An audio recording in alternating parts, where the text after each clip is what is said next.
একটা সময় এত ভয় পেয়েছিল আমাকে আমাকে হারানোর ভয়।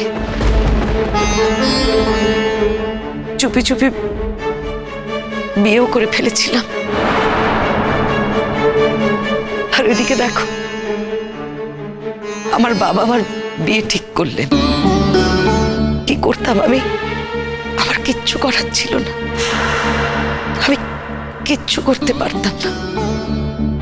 যদিও ওর সাথে আমার বরাবরই যোগাযোগটা ছিল। একটা কথা আমি তোমাদের আজকে সবার সামনে বলতে চাই। আমি কিন্তু সেদিন জানতাম আমার ওই মাতাল বর বিয়ের রাতে পুলিশের কাছে অ্যারেস্ট হবে। আমি জানতাম সবটা সাজানো ছিল। আমাকে ওই গ্রাম থেকে বেরোতেই হতো, জানো তো, যে করেই হোক আমাকে গ্রামটা থেকে বেরোতেই হতো। আর অনিমেষের পক্ষে সম্ভবও হতো না আমাকে ওই গ্রাম থেকে বার করে নিয়ে আসা। তাই বাধ্য হয়ে তোমাদের এই বাড়িটা আমি ব্যবহার করেছিলাম। নতুনদাকে স্বামী হিসেবে প্রজেক্ট করেছিলাম।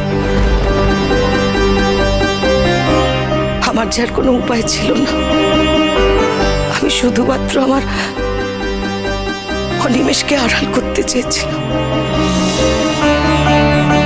তারপর একদিন আমি নতুনদাকে সমস্ত কথা খুলে বলি, আর ওর কাছে কথা নিয়েছিলাম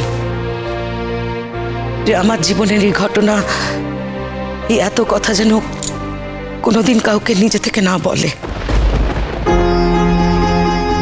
থ্যাংক ইউ নতুনদা, থ্যাংক ইউ। তুমি আমার কথা রেখেছ, কাউকে কিচ্ছু বলনি। আমার ভালোবাসা, আমার শ্রদ্ধা, আমার কৃতজ্ঞতা, আমার গ্র্যাটিটিউড, থ্যাংক ইউ।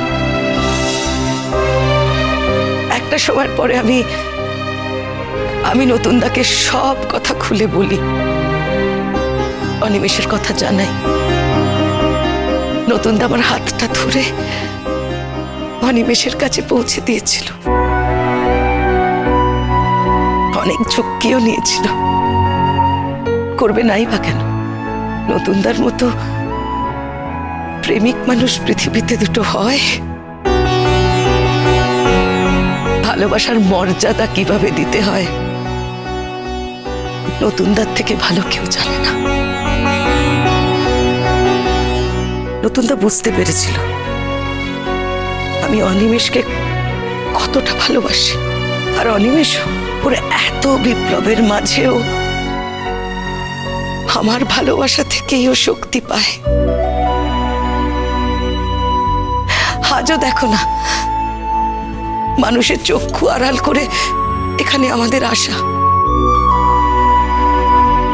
এখানেও থাকতে তো পারবো না, আমরা অন্য কোথাও চলে যাব বৌদি। কোথায় যাব, কোথায় থাকবো সেটাও তোমাদের কাউকে বলতে পারবো না বৌদি। চিরসখা সোম থেকে রবি প্রতিদিন রাত ৯টায় স্টার জলসায় ও জিও হটস্টারে।